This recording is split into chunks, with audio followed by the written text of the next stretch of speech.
तो प्रोबायोटिक की कमी से आँत से संबंधित कई बीमारियाँ होती हैं, भूख नहीं लगती है, आपके पेट में गैस, कब्ज़, एसिडिटी होती है और दोस्तों आँतें कमज़ोर हो जाती हैं। आप जो कुछ भी खाते हो सही ढंग से डाइजेस्ट नहीं होता, आपको बार-बार लैट्रिन जाने पड़ता है, बार-बार लैट्रिन जाने पड़ता है और पाचन तंत्र से संबंधित कई समस्याएँ होती हैं। तो दोस्तों आज के वीडियो में 2 ऐसे प्रोबायोटिक फूड्स के बारे में बताएँगे, जिनका अगर आप सेवन करते हैं आयुर्वेद में बताई गई मात्रा, आयुर्वेद में बताए गए समय के अनुसार, तो दोस्तों आपकी आंतें सेफ रहेंगी, आपका पाचन तंत्र मजबूत बनेगा, आपकी इम्यूनिटी स्ट्रांग बनेगी, हड्डियाँ, मांसपेशियों को भी मजबूती देगा यह प्रोबायोटिक फूड्स। तो दोस्तों ये 2 प्रोबायोटिक फूड्स कौन से हैं? कितनी मात्रा में लेना है, कब लेना है और कितने दिनों तक लेना है। ये दोनों प्रोबायोटिक फूड्स का सेवन कब करना चाहिए, कब नहीं करना चाहिए, किस सीज़न में नहीं खाना चाहिए, इससे संबंधित सारी जानकारी आपसे शेयर करेंगे। इसलिए दोस्तों इस वीडियो को स्किप किए बिना अंत तक ध्यान से सुनिएगा।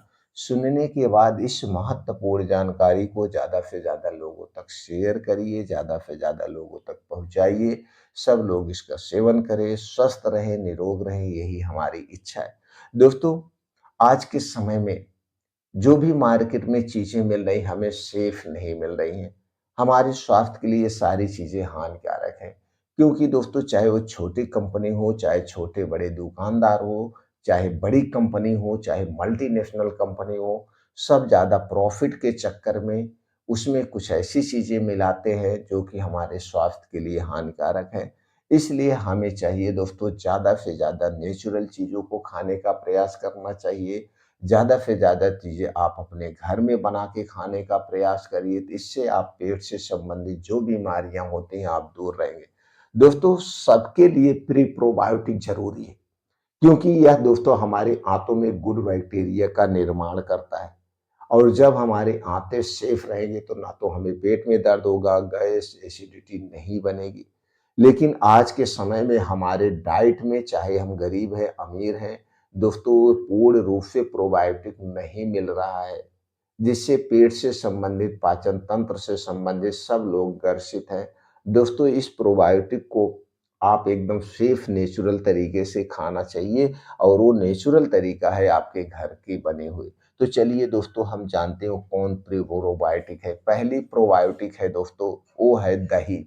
दही में प्रीप्रोबायोटिक पाया जाता है। इसके अलावा लैक्टोबैसिलस एसिड पाया जाता है, बैक्टीरिया पाया जाता है, जो कि हमारे स्वास्थ्य के लिए बहुत ही फायदेमंद है।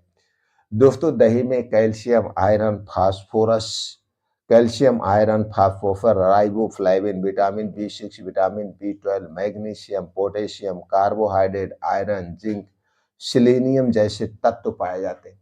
इतने गुणों से संपन्न है ये आपकी दही। तो दोस्तों लेकिन दही कौन-सी होनी चाहिए, दही कब खानी चाहिए, ये जानना बहुत ज़रूरी है। कितनी मात्रा में खानी चाहिए, ये भी जानना ज़रूरी है। दोस्तों दही जो होनी चाहिए वो आपके घर की होनी चाहिए। पैकेट की दही कभी मत खाना, प्लास्टिक में रखी हुई दही कभी मत खाना, ये दोस्तों बीमारी की जड़ है। दही मत खाइए लेकिन वो ठीक है, लेकिन कंपनी की या पन्नी में रखी या प्लास्टिक में रखी हुई दही कभी नहीं खाना चाहिए, क्योंकि इसमें एक ऐसा एसिड पाया जाता है, अगर आप इसे काँच या मिट्टी के अलावा, काँच के बर्तन, मिट्टी के बर्तन के अलावा किसी और में रखते हैं, तो दोस्तों उसके तत्व को अपनी तरफ खींच लेगा, जो कि हमारे स्वास्थ्य के लिए सबसे खतरनाक है। दही को जब भी जमाना घर के दूध से जमाना, पैकेट के दूध से भी मत बनाना और दही को जब भी जमाना मिट्टी के बर्तन में ही जमाना चाहिए। दही को जब भी खाना मिट्टी के बर्तन या काँच के बर्तन में ही खाना चाहिए। इतना तो आप पहले जान लीजिए। दही का सेवन करने का एक तरीका है। मिट्टी के बर्तन में जमाइए, घर के दूध से जमाइए। दही को जब भी खाना भूल करके मिट्टी या काँच के अलावा किसी और बर्तन में मत खाना। जब भी खाना मिट्टी के बर्तन या काँच के बर्तन में ही खाना चाहिए, नहीं तो प्रैक्टिकल के तौर पे आप देख लीजिए आपके घर स्टील का बर्तन होगा, उसमें दही रखिए। 10 मिनट के लिए, 10 मिनट के बाद उसमें से दही निकाल लीजिए। उसके बाद अपनी अंगुली लीजिए और दही निकालने के बाद जो दही उसमें लगी हुई है स्टील के बर्तन में, उसको अंगुली से ऐसे रगड़ के देखेंगे, तो दोस्तों उसमें स्टील की कुछ ना कुछ अंश आ जाते हैं। आप देख के कर ट्राई करके देखिए। इसीलिए दोस्तों कभी भी काँच और मिट्टी के अलावा किसी में नहीं रखना चाहिए, ये जानना बहुत ज़रूरी है। दही दोस्तों 4 महीने नहीं खाना चाहिए, बाकी महीने आप खा सकते हैं। वो 4 महीना कौन से हैं? जुलाई, अगस्त, सितंबर और अक्टूबर। जुलाई, अगस्त, सितंबर और अक्टूबर के महीने में आयुर्वेद के अनुसार दही नहीं खाना चाहिए। बाकी 8 महीने आप दही खा सकते हैं। अब 8 महीने दही खा सकते हैं तो कब खाना चाहिए ये भी जानना ज़रूरी है। जी हाँ दोस्तों, दही को जब भी खाना दोपहर में खाना। खाना खाने के दोपहर के खाना खाने के 1 घंटे के बाद ही खाना या 2 घंटे के बाद खाना। अगर दोपहर में खाना नहीं खा रहे हैं तो दही को दोपहर में ही खाना चाहिए। ना तो सुबह खाना चाहिए और ना तो रात में खाना चाहिए। अगर सुबह और रात में आप खाएँगे तो दोस्तों ये वात और पित्त, कफ तीनों को बढ़ाएगा। दही की तासीर ठंडी होती है, इसलिए दही को दोपहर में ही खाना चाहिए। और दही के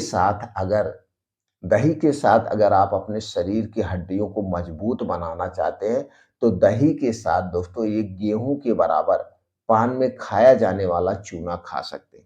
ये जो पान में चूना खाया जाता है, ये गेहूँ के बराबर बराबर अगर उसी दही में मिला के खाते हैं, तो दही की शक्ति 2 गुना बढ़ जाएगी। आपके शरीर में कभी कैल्शियम की कमी नहीं होगी। अगर आपके शरीर में कैल्शियम के कारण कोई समस्या है, कोई बीमारी, वो धीरे-धीरे अपने आप ठीक हो जाएगी।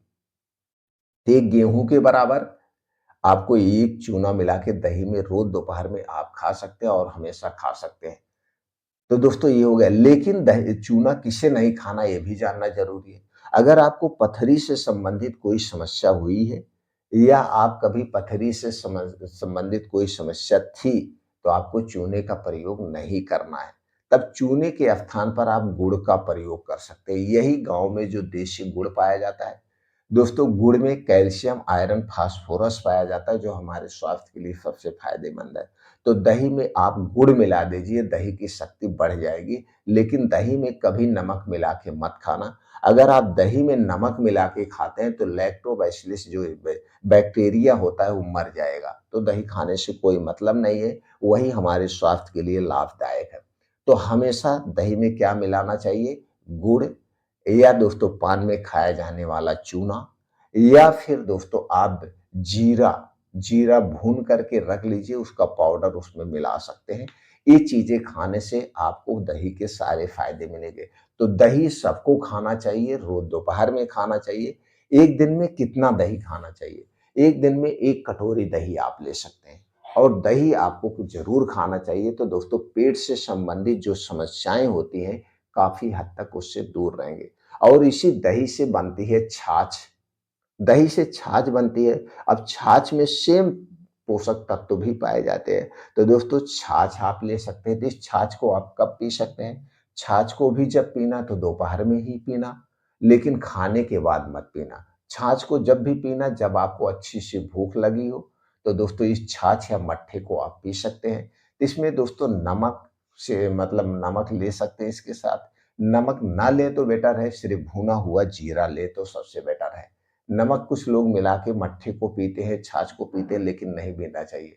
इसमें दोस्तों आप मीठा डाल सकते हैं, मीठा में गुड़ डाल सकते हैं या धागे वाली मिश्री डाल सकते हैं या फिर भुना हुआ जीरा का पाउडर डाल सकते हैं। तो दोस्तों ये 2 चीज़ें अपने लाइफ़ में शामिल कर लीजिए, तो आपको शरीर में पेट से संबंधित जो बीमारियाँ हैं, उससे आप काफ़ी हद तक दूर रहेंगे।